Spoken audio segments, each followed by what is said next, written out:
And then about 8 years ago, around the time I was having my kids, so I've got a 9 and 10-year-old now, and it was around the time I was having my kids. And, you'll know this, your perspective changes entirely. And all of a sudden, all I could see were headlines of kids that had been systematically cyberbullied, groomed, sextorted from, coerced, and pushed into suicide. And I was thinking, surely technology is dealing with this problem. The one common thread in those stories, Stephen, was that parents didn't know there was a problem until it was far too late. You read these stories and parents are just, I didn't know. And so I took a deep dive into the parental control market to see what tools were available to parents, particularly when they gave their child a smartphone. And the state of the art back then is very similar to the state of the art by right now, 8 years later, and that's parental control apps.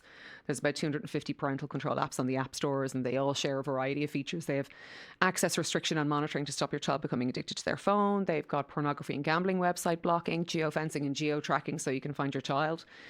But none of them are dealing with cyberbullying and grooming. And I was thinking, surely I'm not the only parent that's concerned about this. And I remember looking at a web-wise study that was done by the Irish government at the time, and it was to assess parents' main concerns when they gave their child a smartphone, and they had four main equal concerns.